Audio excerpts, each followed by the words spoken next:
My name's Simon Buchanan. I'm a judge at this year's 2008 National WorldSkills competition in landscaping. I'm a past competitor from the international competition last year in Shizuoka, Japan. As you can see here, this is day 3 of competition. The guys are really starting to make an impact on the gardens now, and you're starting to see things evolve. A lot of pressure's on the last day.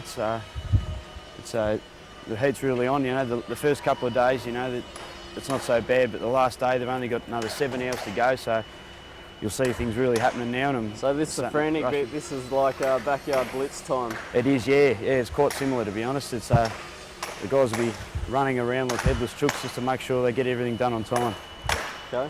So what are they actually designing here? They're not actually designing. They're constructing a garden that has been designed by Ben Mead, who's our chief judge in the competition this year. So Ben's over here in the green? Ben's over there in the blue hat, yep. Yeah, it's judged that the way the landscape's designed is to test the guys on their skill as well as speed to get the garden done on time.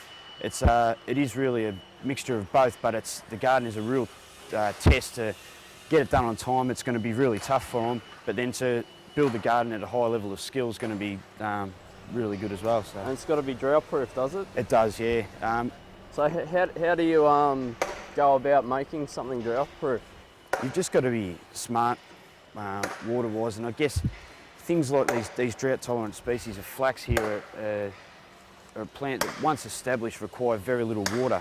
Using plants like these and a lot of Australian native plants that do require little water is vital in creating a drought tolerant landscape. These are all the materials that the guys will be using more towards the end of the day here.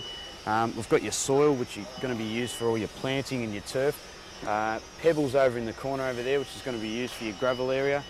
And we've got mulch here, which again is probably a vital part in drought tolerance, is making sure you have a really good mulch that's going to hold moisture in the garden, so that when water does hit the garden, whether it be rain or irrigation systems, that the moisture is retained in the mulch and helps slowly release through the plants and the turf dome.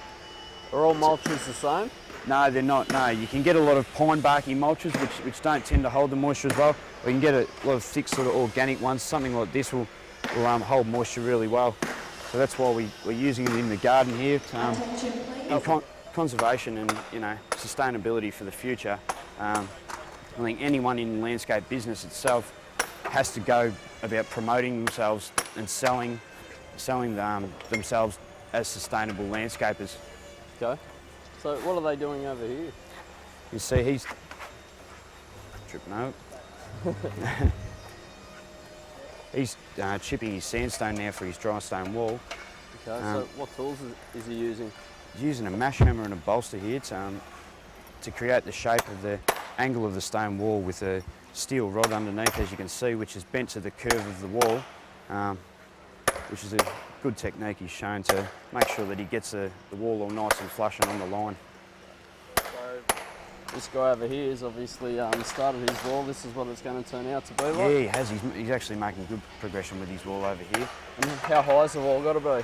400 mil, so only 50 mil lower than what the brick wall here is here. So still got a fair way to go, but yeah. Then what else has he got to do in this job? From here, he'll probably move on to his timber work.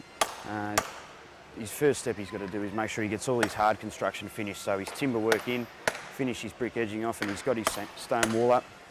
Then he moves on to the soft side of things with the planting, the turfing, pebbling, and the finishing touches to make sure it all gets completed. So it's really about time management? Yeah, it is. Time management's a vital part of the competition, and something in the lead up to the competition is really vital to make sure that your time management is worked out down to a T.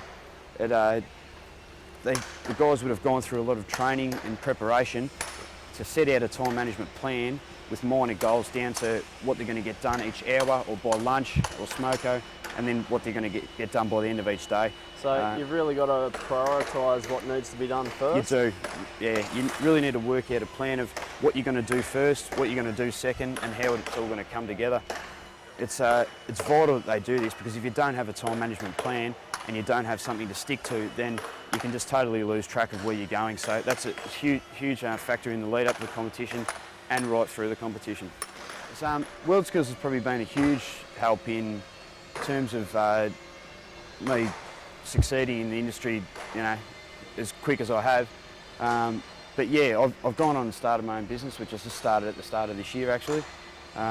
Reason being I did that, because I was competing in the International WorldSkills competition last year, I wanted to put all my focus and time into that because it did take a lot of intensive training and time and effort to go into it. So once I got the competition out of the way, then I thought, you know, it's a good time to settle in and start my own business and get out there. I guess WorldSkills has helped hugely in the fact of marketing my business, and I guess it's a good selling point to sell yourself that, you know, that you have competed in WorldSkills national competitions, won gold and then competed overseas. It's yeah, it's a huge thing. So.